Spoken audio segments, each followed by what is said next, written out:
Assalamualaikum warahmatullahi wabarakatuh. Salam sehat bagi kita semua. Jumpa lagi di Bincang Cara Ahmad Yani dan TV Masumi. Pemirsa, kita akhir-akhir ini beberapa hari yang lalu mendengar sedikit polemik anggaran pemilu yang katanya belum diketok oleh DPR. Sudah beberapa kali rapat, itu belum diketok lagi. Dan kemudian DPR-nya keburu reses. Timbul spekulasi ini apa akal-akalan mau nunda pemilu. Apa benar ini? Nggak ada uangnya atau gimana? Untuk itu di studio kita sudah hadir. Ya, teman saya Profesor Dr. Chandra Imrullah, ya alumni Harvard University dan juga pernah jadi dosen di Universitas Utara Malaysia. Dan juga pensiunan Kementerian Keuangan yang pernah bertugas di Dijen Anggaran. Jadi tepat sekali kita membicarakan ini dengan beliau. Assalamualaikum Pak Chandra. Waalaikumsalam. Apa kabar? Baik. Gimana nih Pak Chandra? Iya. Ini masalah di opini publik ini belum diketok palunya anggaran pemilu ini menimbulkan keresahan. Ada dugaan ini mau akal-akalan penundaan pemilu atau uangnya udah habis atau gimana itu kira-kira? Jadi mengenai pertanyaan Pak Milzan tentang anggaran pemilu tahun 2024, kalau kita lihat atau kita baca di media, anggaran pemilu tahun 2024 itu memang sampai sekarang belum disahkan. Jadi belum disahkan oleh pemerintah dan DPR, ya. Karena ada macam-macam alasan. Jadi yang pertama, anggaran yang diajukan oleh KPU itu berjumlah mencapai sampai 86 triliun.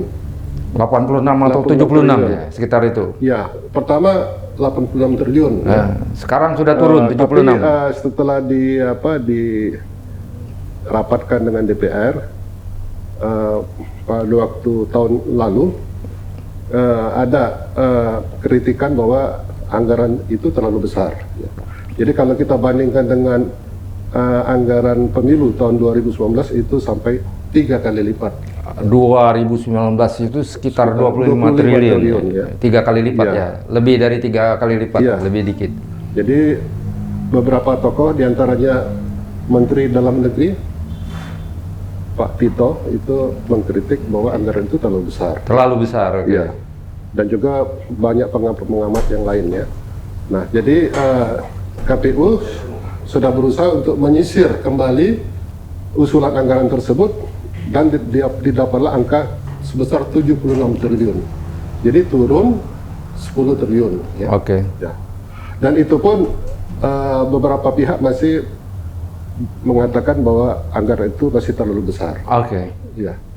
Nah, jadi sampai sekarang anggaran itu belum disahkan karena pertama belum disepakati berapa jumlah angka yang wajar untuk anggaran pemilu tahun 2024 itu. Sampai sekarang seperti tadi telah disampaikan, pemerintah dan DPR dan KPU belum bisa membahas anggaran tersebut karena DPR masih reses, ya, dan katanya akan mulai bersidang kembali pada bulan Maret ini, sekitar tanggal 14 atau 15 Maret, April, Mei, Agustus kelihatannya itu harus selesai ya, beberapa bulan lagi karena harus masuk dalam pidato Presiden Jokowi ke DPR ya kalau nggak salah. Siklus APBN-nya. Ya, itu untuk tahun anggaran depan ya. Iya, untuk anggaran 2023 dan 2024. Iya. Karena kalau yang anggaran yang sekarang untuk pemilu itu untuk gaji-gajinya ya, untuk kegiatan kecil-kecilnya sudah ada, udah disiapin tahun kemarin. Iya. Kira-kira mungkin bertele-tele nggak ini? Jadi pembahasannya itu tentunya pasti akan melibatkan Kementerian Keuangan, ya. Dan juga pihak yang terkait seperti KPU, ya, dan mungkin Bawaslu ya, karena juga akan dibahas juga anggaran mereka ya. Nah, salah satu alasan yang lain mengapa anggaran pemilu itu belum disahkan, karena Ketua KPU dan Ketua Bawaslu katanya itu belum dilantik. Oh, Belum dilantik, jadi belum bisa disahkan. Karena kalau KPU yang sudah dilantik itu setuju dengan anggaran itu, baru berarti anggaran itu sudah didasarkan kepada keinginan atau persetujuan Ketua KPU yang baru. Ya. kelihatannya bukan masalah besar itu. Iya. Ya, karena Ketua KPU dan Ketua Bawaslu Ya. begitu dilantik melihat angka-angka itu untuk dari sisi mereka ya, penyelenggara KPU dan Bawaslu kelihatannya nggak akan jadi masalah besar ya. Ya. Dan juga kalau kita lihat angkanya itu relatif kecil. 76 triliun rupiah itu kalau dilihat dari anggaran keseluruhan APBN itu 2.900 kalau nggak salah, apa 2.700 itu kurang dari 5% ya angkanya itu. Dan juga ini hajatan yang sangat penting ya, harus ada uang, itu harus ada. Kalau masalah jumlahnya itu nggak jadi soal, karena ini perintah konstitusi untuk menyelenggarakan pemilu 5 tahun sekali. Jadi uang itu harus ada, dan memang ada, jumlahnya 76 triliun. Itu sedikit kalau dibandingin dengan belanja pemerintah saja. Itu anggaran belanja pemerintah itu sekitar 1.900 ya. Kemudian untuk kewajiban bayar utang, gaji berapa ya, jumlahnya jelas ada ya, uang itu harus ada dan bisa disisihkan dari pos-pos lain. Jadi kalau dari sisi uangnya itu pasti ada. Nah, tapi yang kita heran, kenapa mereka agak bertele-tele ya, belum menyetujui. Itu 86 triliun, turun 76 triliun. Sekarang kelihatannya mau minta diturunin lagi atau gimana posnya itu, Pak Chandra? Ya, jadi memang sudah diturunkan menjadi 76 triliun, tapi masih ada beberapa pihak yang berpendapat bahwa 76 triliun itu masih terlalu besar. Jadi beberapa pihak ini maksudnya DPR atau pemerintah? Atau kedua-duanya? DPR dan pemerintah saya kira. Okay. Jadi kalau DPR itu mungkin dari Komisi 2, dan juga kalau pemerintah mungkin dari Menteri Dalam Negeri, kemudian dari Kementerian Keuangan sendiri belum menyatakan sikapnya. Ya. Oke. Ya, tapi biasanya Kementerian Keuangan itu menginginkan yang lebih efisien dan lebih efektif, ya. Lebih Jadi tepat efisien. guna, ya. Iya, Jadi iya. kalau misalnya 76 triliun itu dianggap terlalu besar, kemudian mereka akan minta turunkan, ya. Saya dengar itu bahkan KPU sudah siap dengan anggaran 62 triliun. 62 triliun. Ya, kalau memang terpaksa mereka siap dengan angka 62 triliun atau sekitar 60 triliun begitu ya. Nah, itu jadi sebenarnya angka ini itu bisa naik turun sesuai dengan kesepakatan ya. Kalau misalnya kita menganggap sebentar, ini nggak jelas ya. Posisi pertama 76 triliun. ya, Beberapa pihak menyatakan terlalu tinggi. ya, Tapi tidak jelas ya berapa yang harus diturunkan. KPU lebih aktif, dia menyatakan 62 triliun sudah cukup. ya, itu ada yang mengatakan bahwa dengan 62 triliun itu KPU sudah bisa melaksanakan pemilu, ya. Iya. Tapi mungkin dengan mengorbankan beberapa hal yang dianggap penting, misalkan tidak membeli mobil dinas baru, ya, tidak membangun kantor-kantor baru, ya. Ya memang nggak perlu lah bangun Ya, kantor baru, karena mobil memang, baru. kita kan dalam setahun yang agak sensitif ya, kita masih menghadapi COVID-19. Oke. Kemudian kita masih menghadapi defisit yang cukup besar ya. Nah, tahun 2022 ini adalah tahun terakhir di mana pemerintah masih bisa diberikan keleluasaan untuk defisit sampai di atas 3% ya. Iya, tahun ini, tahun Ya. besok Tahun depan tidak itu bisa sudah harus lagi. kembali ke Iya. 3%, paling tidak 3%. Maksimal 3% Ya. tahun depannya. Nah, jadi memang penting sekali untuk efisien dan efektif ya. Jadi termasuk anggaran pemilu ini ya. Nah, jadi itu sampai sekarang kelihatannya masih ada pihak-pihak yang menginginkan angka 76 triliun itu diturunkan. Ya. Berapa persisnya nggak jelas. Iya, belum Tapi KPU lebih aktif, 62. Ya, menurut yang saya dengar, kalau memang terpaksa mereka bisa dengan angka 62 triliun. Tapi itu pun belum tahu apakah akan disetujui oleh pihak terkait, artinya pemerintah dan DPR. Oke. Kalau menurut saya, kalau Ibu Sri Mulyani, Kementerian Keuangan ingin anggaran pemilu yang efisien dan efektif, ya pembicaraannya bisa ke lebih hal-hal yang mendasar.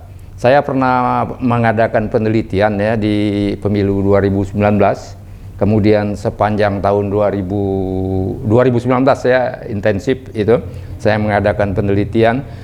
Itu ada 3 hal yang bisa mendorong ya efisien sekali ya. Pertama, hal yang paling sederhana itu membuat rekapitulasi suara itu cukup selesai di TPS saja. Kalau sekarang ya rekap hasil suara sesudah dicoblos itu harus dibawa ke kecamatan, kemudian direkap lagi di kabupaten, ada rekap lagi di provinsi, ada rekap lagi di nasional. Kalau kita menggunakan aplikasi cukup sekali, ya. Sekali selesai di TPS itu saja, dia memasukkan data ya melalui aplikasi, selesai waktu itu. Menit itu juga seluruh daerah tahu hasilnya. Ini kita pernah mempraktekkan pada Pilkada DKI dulu. Ya, Pilkada DKI waktu Ahok lawan Anies. Kami jam 1 siang udah tahu Ahok itu kalah berdasarkan aplikasi itu. Aplikasi itu sangat deterministik. Siapa saja bisa menguji dari mana saja dan dari alat apa saja. Itu akan sangat menghemat biaya sekali. Selain dari itu, birokrasi KPU yang seperti birokrasi pemerintahan, ada komisioner pusat ya sangat besar jumlahnya, ada KPU provinsi ya sangat besar juga jumlah orangnya, ada KPU kabupaten kota, ada komisioner juga sangat besar. Kalau menggunakan aplikasi ini otomatis ya pekerjaan mereka itu dikurangin hampir 80% atau 90% ya. Itu faktor pertama, kita menggunakan e-rekap, rekapitulasi dimulai di TPS. Ya, jadi kecamatan nggak perlu sekarang ya repot-repot orang datang memenuhi kecamatan itu nggak perlu. Ya, jubel-jubel siang malam sampai ada yang pingsan nggak perlu, pakai aplikasi itu saja. Dan aplikasi itu sangat sederhana dan sangat murah sekali.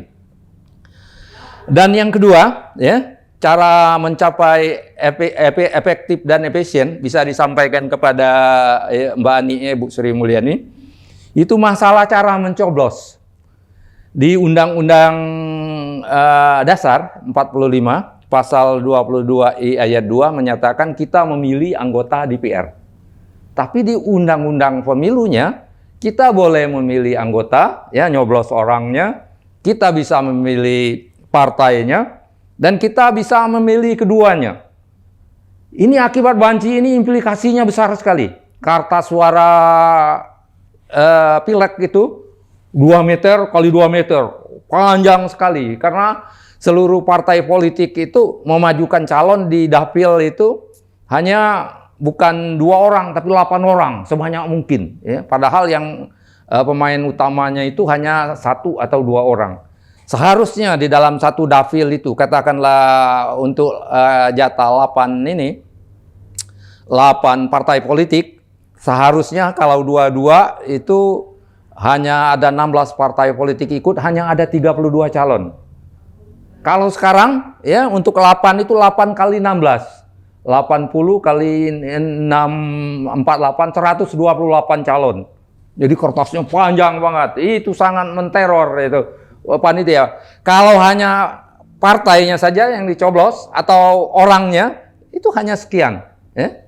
Kertas suaranya itu nggak lebih dari ini, hanya sangat kecil dan ini sangat menghemat biaya, ya sangat menghemat biaya sehingga kertas suara yang bertruk-truk, itu kita lihat ya. Kemudian kotak suara, ya bertruk-truk yang diimpor dari Cina itu 1/10-nya saja tinggal, ya itu dengan berpegang teguh pada Undang-Undang Dasar dan tidak menyusahkan, ya tegas kita milih orang atau milih partai. Sekarang lebih senang milih orang. Karena dua-dua ini implikasinya berat. Petugas KPPS itu demikian beratnya, ya banyak yang meninggal kemarin itu.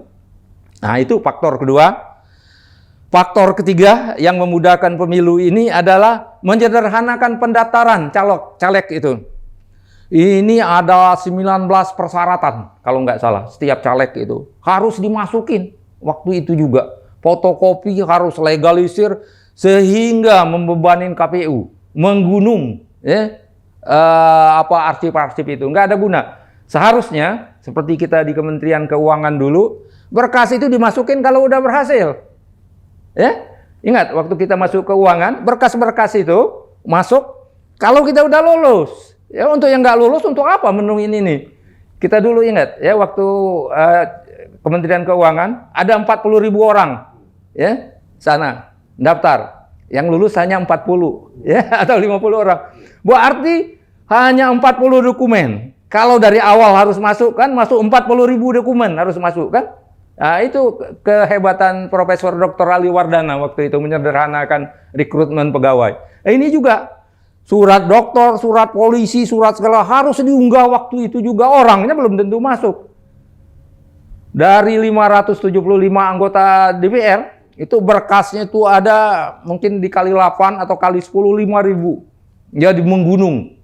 Itu nggak ada gunanya, pembuangan uang yang sia-sia. Itu. Nah, jadi 3 macam faktor ini akan efektif dan efisien. Ya, pertama e-rekap itu aplikasinya itu deterministik. Bisa dicek oleh siapa saja, di mana saja, dengan peralatan apa saja. Jadi sengketa-sengketa perhitungan suara seharusnya nggak perlu. Nggak perlu verifikasi di kecamatan, kabupaten, provinsi, nggak perlu. Sore itu juga hasilnya sudah tahu. Sore itu juga. Ya, kita buktikan waktu Pilkada DKI dulu, ya Ahok lawan Anies. Jam 1 siang kita udah tahu Ahok kalah waktu itu. Ya, itu kenyataannya. Jadi kalau kita berbicara ini, bilang dengan ini Kiai Tito, ya itu terlalu mahal memang. 62 terlalu mahal. Kalau hitungan saya 15 triliun sudah cukup. Asal pertama menggunakan e-rekap. Ya, yang kedua, ya. Nyoblosnya pasti, jangan banci orang atau partai. Yang ketiga, apa itu tadi orang ini? Pendaftaran caleg itu akan sangat membantu sekali. Persyaratan pokok aja, semuanya lewat online. Masukin aja nama, nik, segalanya. Itu kan bisa dihubungkan dengan dinas kependudukan kan, NIK-nya sudah. ACC dari partai cukup online, nggak perlu banyak birokrasi tanda tangan. Ini calon saya, beres beberapa detik, aman kan? Biayanya sangat murah dan sangat ini meyakinkan, nggak perlu sengketa-sengketa perhitungan suara, nggak perlu lagi itu sebenarnya. Aplikasi itu udah terjamin, bisa dites oleh siapa saja. Anak SMK bisa ngetes, ya. Anak-anak SMK tuh aplikasinya bisa dites dari betul nggak penjumlahan ini, angkanya, perpindahan dari TPS, agregasi ke desa atau kelurahan, dari desa agregasi ke kecamatan, dari kecamatan agregasi ke kabupaten kota, dari kabupaten kota agregasi ke provinsi. Cepat, sore itu juga dengan peralatan teknik ini akan sangat membantu. Ini bilangin dengan Kiai Tito ini, kita tidak perlu 62 triliun, cukup 15 triliun. Kita sanggup mengerjakannya. Gimana Pak Chandra tadi? Ya, jadi memang kalau dari segi efisiensi dan efektivitas memang dengan menggunakan teknologi informasi yang sekarang ini sangat berkembang, seharusnya pemilu itu lebih murah ya dari segi lebih murah, anggaran, lebih ya. terjamin, Ya. lebih berkualitas. Ya, jadi kalau kita lihat di negara-negara maju itu mereka tidak menggunakan kertas sama sekali. Jadi Kita belum bisa, saya kira. paperless. Iya. Nah, jadi kalau dengan teknologi informasi yang canggih, kita bisa menghemat puluhan triliun ya. Puluhan Ya, triliun, ya, banyak ya, uang itu. Orang rakyat lagi susah sekarang. Tapi tentunya kita perlu infrastruktur teknologi informasi untuk itu. Tadi Pak Mizan mengatakan bahwa pada waktu pilkada di Jakarta antara Ahok dan Anies itu lebih efisien, lebih cepat hasilnya diketahui. Karena memang di Jakarta itu infrastrukturnya memang jauh lebih baik daripada di daerah-daerah lain di Indonesia. Apalagi kalau kita lihat di daerah-daerah pedalaman, misalnya di di Papua, di ujung timur Indonesia, dan di pedalaman-pedalaman lainnya. Jadi di sana mungkin belum ada infrastruktur teknologi informasi atau internet yang bisa digunakan untuk mendukung sistem e-pemilu, ya. Bukan e-pemilu, ya. Yang kita lakukan sekarang semuanya sistem konvensional, tapi rekapnya saja. Rekapnya saja kita pakai aplikasi. Ya, rekapnya juga itu kan perlu memerlukan jasa internet, ya. Perlu ada hubungan internet yang baik. Persis. Tapi kalau di Indonesia, jaringan internet itu, kalau di Jawa, ya jelas itu sampai desa-desa nggak jadi masalah ya. Sumatera mungkin sebagian besar ya, Kalimantan. Nah, di beberapa daerah, saya yakin seluruh Indonesia untuk tingkat kecamatan itu pasti, ya.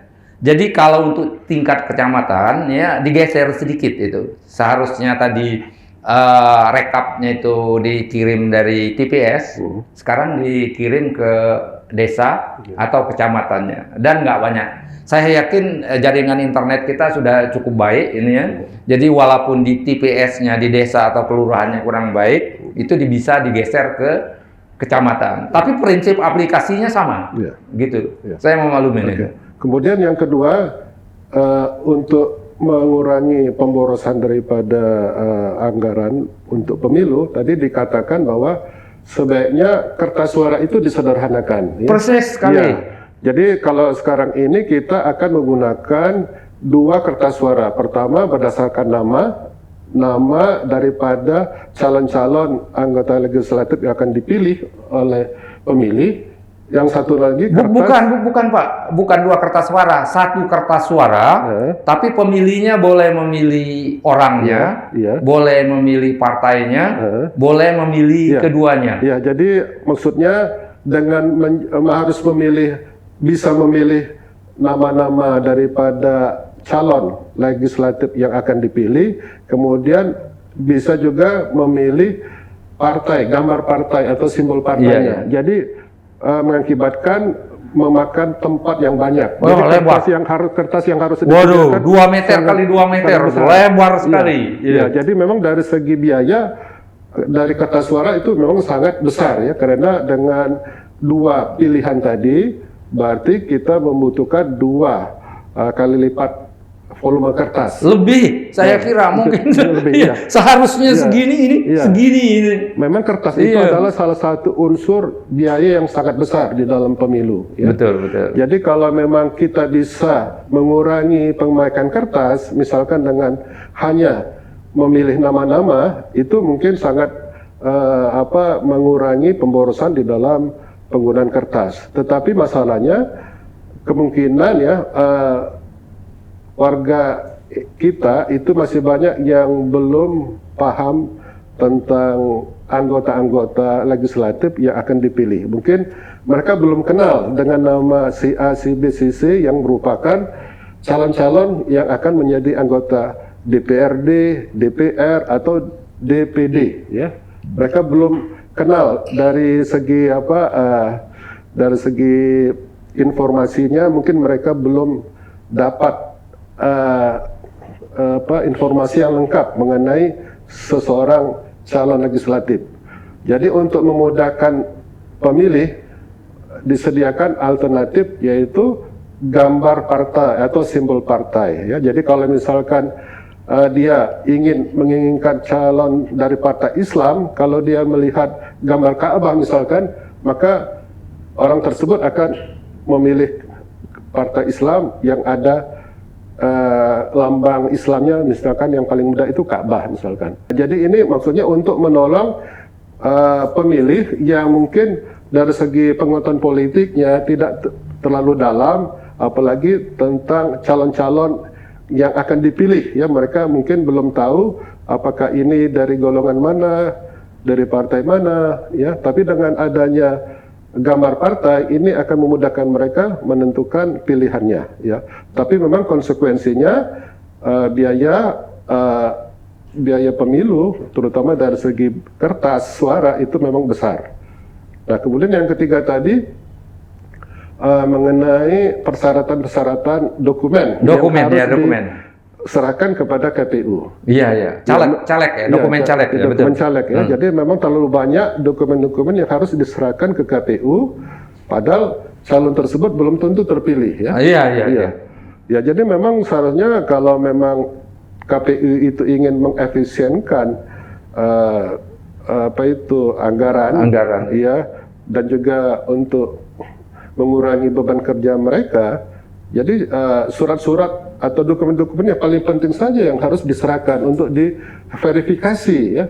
Nah, kalau misalnya itu dokumen itu bisa ditunda setelah calon tersebut terpilih, itu akan mengurangi pertama beban kerja KPU, kemudian juga anggaran daripada pemilu itu sendiri. Jadi saya setuju kalau misalkan tadi dokumen-dokumen yang perlu saja, tapi jangan sampai dokumen itu terlalu sederhana, artinya terlalu sedikit sehingga mengakibatkan lolosnya orang-orang yang kurang qualified atau kurang memenuhi persyaratan. Ya, jangan sampai orang itu sudah terpilih baru diminta persyaratan-persyaratan ternyata tidak memenuhi persyaratan. Padahal orang itu sudah terpilih. Nah, ini harus diperhatikan, jangan sampai terjadi begitu. Jadi hanya dokumen-dokumen yang tidak terlalu penting yang bisa disusulkan ya. Misalkan dokumen, dari segi dari segi surat keterangan kelakuan baik misalnya. Kelakuan baik itu penting. Tapi mungkin surat keterangan yang lain misalkan surat keterangan domisili mungkin. Domisili. Ya, itu kan tidak berpengaruh. Ya, yang penting orangnya punya kelakuan yang baik, punya track record yang baik. Walaupun dia dari mana saja, apakah dia orang Islam, apakah dia orang Kristen atau agamanya apa saja, sukunya apa saja, itu tidak terlalu penting. Yang penting track recordnya bagus, punya kepemimpinan yang bagus, punya akhlak yang bagus. Nah, itu diantaranya itu adalah merupakan syarat-syarat yang harus diteliti atau diverifikasi oleh KPU. Sepakat sekali, Kang Chandra. Jangan 19 atau 20, kira-kira 1-2 saja yang sangat-sangat penting sekali yang kira-kira dimasukkan, dan kalau bisa verifikasinya secara online, secara digital juga, sehingga sangat menghemat waktu. Saya kira untuk kesempatan ini senang sekali bincang-bincang dengan Kang Chandra, ini my long time friend, itu sejak SMA, kuliah, kerja. Berangkat satu kapal ya, sama-sama kita ke pesawat satu ke Amerika dulu, long time ago. Kemudian ketemu lagi di sini, sama-sama pensiun, tapi kelihatannya belum bisa pensiun kita. Masih banyak panggilan masyarakat untuk membantu masyarakat ini. Saya kira untuk kesempatan ini cukup sekian ya. Kita ucapkan Assalamualaikum warahmatullahi wabarakatuh.